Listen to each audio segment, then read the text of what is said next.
Hello students, कैसे हैं आप सभी। आई होप बहुत अच्छे होंगे। स्वागत है आप सभी का आवर एनवायरनमेंट की सेकेंड पार्ट। आज हम इस चैप्टर के अंदर में पढ़ेंगे कुछ ऐसे टॉपिक को जो आपके एग्जाम्स में इनसे 4-5 क्वेश्चन जरूर ही पूछे जाते हैं। इस टॉपिक्स में जैसे आपको पढ़ना है डीकम्पोजर्स के बारे में, प्रोड्यूसर्स के बारे में, कंज्यूमर्स के बारे में, फूड चेन के बारे में, फूड वेव के बारे में, 10% लॉ के बारे में, इसी के बारे में आज हम इस क्लासेस में पढ़ेंगे। चलिए, तो बिना देरी किए हुए आज का क्लास हम स्टार्ट करते हैं। तो हमारा फर्स्ट टॉपिक है डीकम्पोजर्स, इसका नाम है प्रोड्यूसर्स। इट मींस जितने भी ग्रीन प्लांट्स हैं, सबसे पहले आप समझिए प्रोड्यूसर्स होते हैं क्या। सिंपल बात है कि प्रोड्यूसर्स का मतलब होता है जो किसी चीज को बनाता है, जो प्रोड्यूस करता है। तो प्रोड्यूसर उसको बोलते हैं, जैसे आपको प्रोड्यूस तो ठीक है, आपके माता पिता ने आपको प्रोड्यूस किया, लेकिन आपका पालन पोषण करने वाला कौन है? आपके ग्रीन प्लांट्स हैं, जिनसे आपको हर एक चीजें मिलती हैं। जैसे आपको ऑक्सीजन उन्हीं से मिलती है, फूड्स जितने भी फूड्स के पार्टिकल्स हैं, फूड कंपोनेंट्स हैं, सब के सब आपके प्रोड्यूसर्स से यानी ग्रीन प्लांट से ही मिलते हैं। तो प्रोड्यूसर्स के बारे में लिखे क्या गया है कि all green plants almost blue-green algae can produce their food, sugar and starch from inorganic substance using light energy। आप सभी पहले से जानते हैं कि जितने भी प्लांट्स वो सब एक प्रोसेस करते हैं। इस प्रोसेस को नाम देते हैं हम लोग फोटोसिंथेसिस। इट मीन्स फोटोसिंथेसिस में कुछ रॉ मटेरियल्स यूज किए जाते हैं, जैसे H2O, फिर CO2, फिर सनलाइट, और फिर इन सब को यूज करके प्लांट्स अपने लिए एक फूड बनाता है, जिस फूड का नाम होता है C6H12 और O6, जिसको हम नाम देते हैं ग्लूकोज। और रिलीज होते हैं वाटर और रिलीज होते हैं O2। ठीक है। अब इन सब के दौरान जो चीजें हमारे लिए उपयोगी हैं उनका क्या काम है? वो ऑक्सीजन जो हमारे लिए ज्यादा उपयोगी है, उस ऑक्सीजन को हम कंज्यूम करते हैं। प्लांट जो है वो ग्लूकोज को ऑब्जर्व करके ग्लूकोज का यूज करके वो अपने लिए अपने बॉडी में एनर्जी बनाते हैं, और उस एनर्जी को भी हम कंज्यूम करते हैं। जैसे आप चावल खाते हैं, दाल खाते हैं, सब्जियां खाते हैं, रोटी खाते हैं। इन सब की चीजों को प्रोड्यूस करने वाला कौन है? हमारे ग्रीन प्लांट्स है। सेकेंड आपको दिए गए हैं एल्गी। एल्गी ऐसा सब ऑर्गेनिज्म है जो सबसे पहले इस धरती पे आया था। ठीक है। और एल्गी जो है ये भी प्लांट की तरह ही आपको फोटोसिंथेसिस करते हैं, और साथ में एल्गी जो है ये भी आपको ऑक्सीजन प्रोड्यूस करके एयर में देते हैं। ठीक है। नेक्स्ट, एल्गी को एक और हम नाम देते हैं जिसको हम बोलते हैं साइनोबैक्टीरिया, जो फोटोसिंथेसिस करके और ये भी काम करते हैं आपके प्रोड्यूसर्स के रूप में। सेकेंड होते हैं जो इन प्रोड्यूसर्स को कंज्यूम करता है, जो इस प्रोड्यूसर को खाता है, अपने भोजन के रूप में, अपने एनर्जी के रूप में यूज करता है, उसको हम नाम देते हैं कंज्यूमर्स। ठीक है। Where I include organisms which depend on the producer either directly for their food, for their sustenance, consumer depends on their food for other organisms। Simple बात है कि जो प्रोड्यूसर्स को खाते हैं और उनसे प्रोड्यूसर्स के द्वारा उपयोग किए गए भोजन को अपने यूज में लाते हैं, उन्हीं को बोला जाता है कंज्यूमर। ठीक। अब कंज्यूमर्स के कुछ टाइप्स दिए गए। फर्स्ट जो होते हैं वो होते हैं हर्बिवोरस, जिसको हम हिंदी में नाम देते हैं शाकाहारी। और सिंपल सी बात है, आप सभी समझते हैं कि शाकाहारी किसको बोलते हैं? जो ओनली क्या खाते हैं? ओनली प्लांट्स को खाते हैं। प्लांट्स खाते हैं, ग्रीन ग्रासेस खाते हैं, उनको हम बोलते हैं हर्बिवोरस। इसके कुछ एग्जाम्पल्स हो सकते हैं, जैसे सबके घरों में होते हैं, ऑलमोस्ट आपको सब जगह देखने को मिल जाएंगे। काऊ आसानी से दिख जाएंगे, गोट,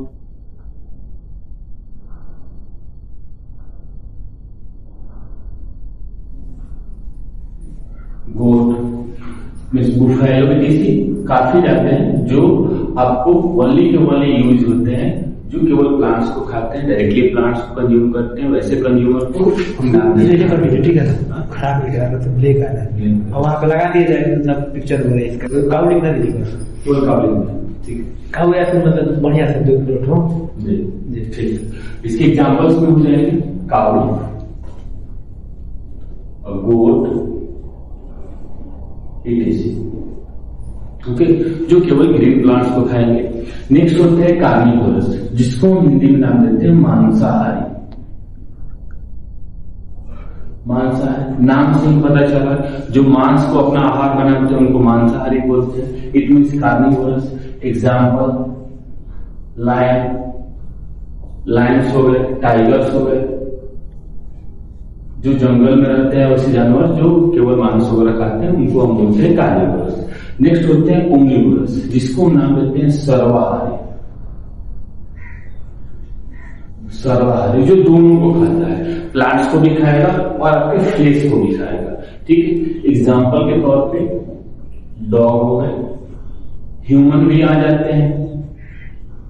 पहले भी ह्यूमन तो शुरुआत से ही आते हैं, जो सबसे पहले अगर देखा जाए एक तरह से तो ह्यूमन तो सबसे पहले मांसाहारी थे, फिर धीरे धीरे धीरे धीरे उन्होंने प्लांट्स को ग्रो कराना सीख लिया, क्रॉप को प्रोडक्शन कराना सीख लिया, गाय भैंस को पालना सीख लिया, तो धीरे धीरे उसको मांसाहारी शाकाहारी सर्वाहारी बनते गए। लेकिन फिर भी हम लोग ह्यूमन को पढ़ते हैं सर्वाहारी में यानी ओमनिवोरस में।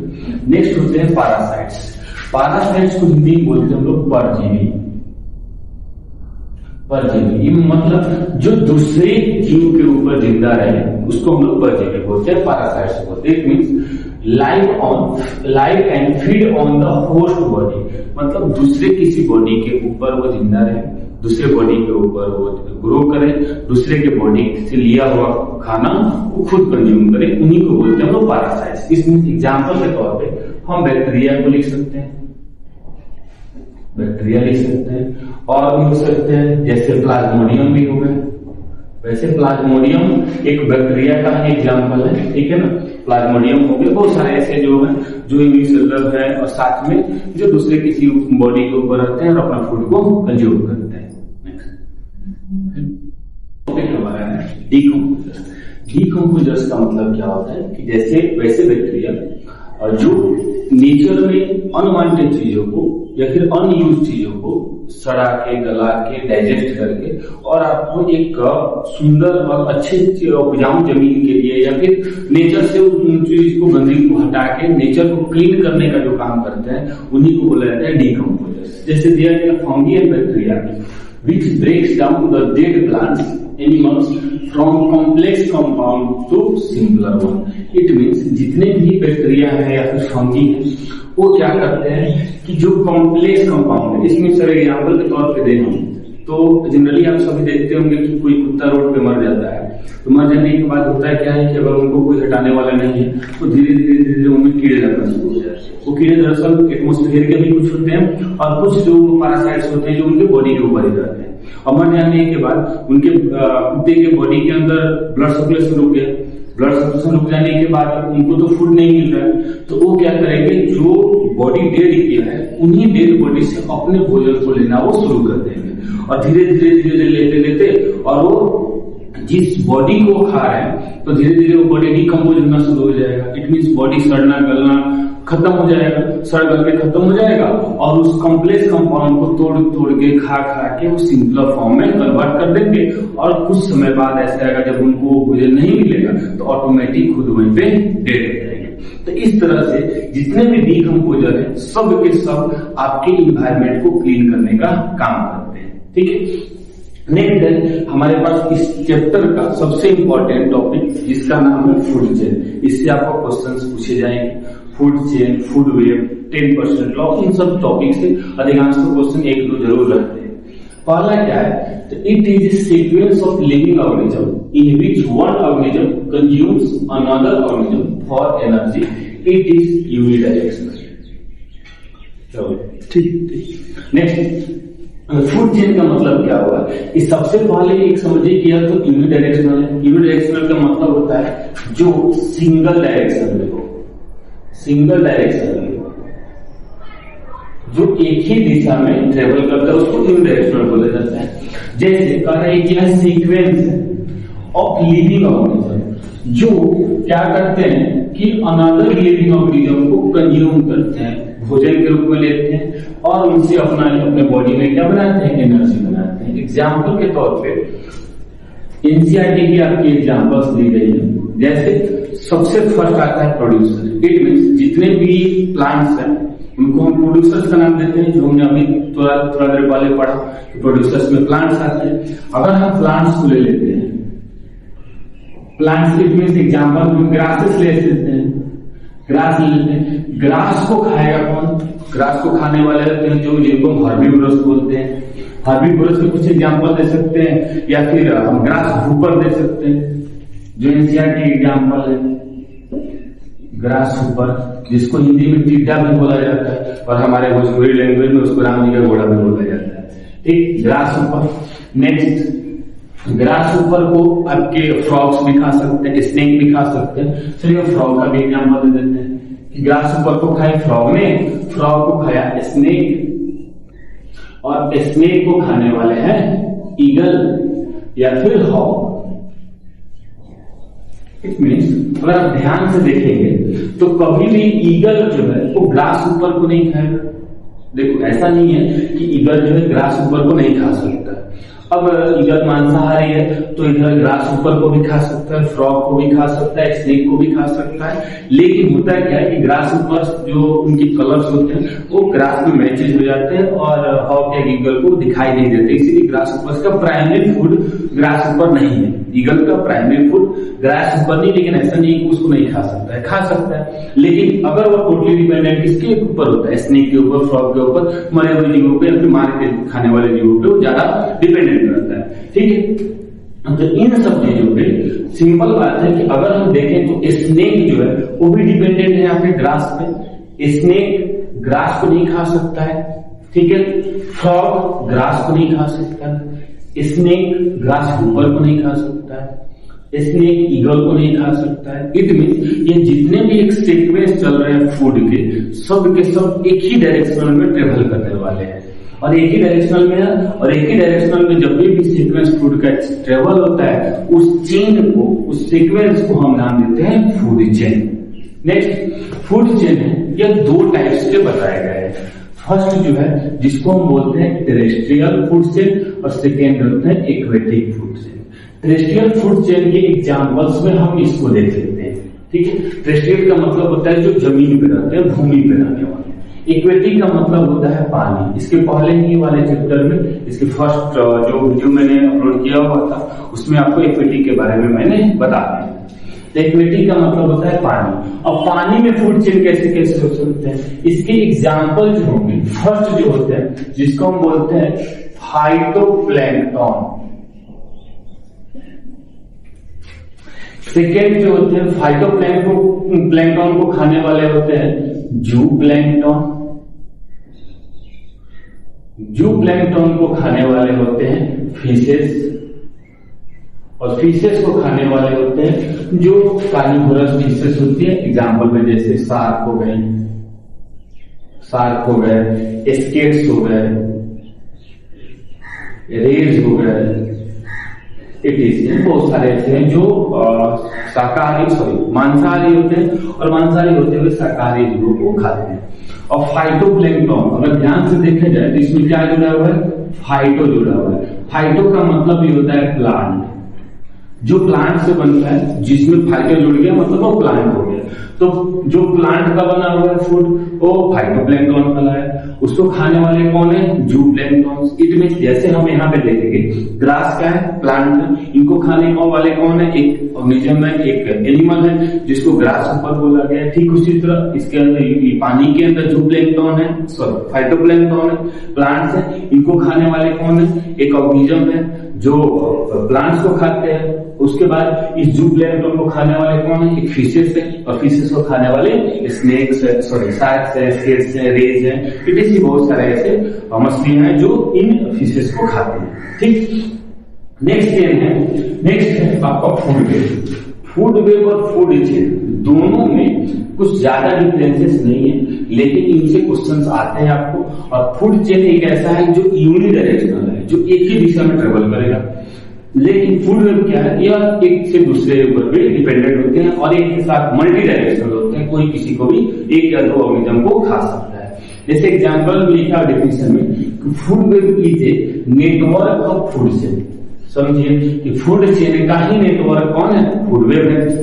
साथ में where all the chains are naturally interconnected, जितने भी चेन है इसके सब के सब आपस में क्या है, कनेक्टेड है, सब आपस में कनेक्टेड है। और कनेक्टेड होने के चलते यही नेटवर्क है आपके फूड चेन के ही नेटवर्क को फूड वेब बोला जाता है।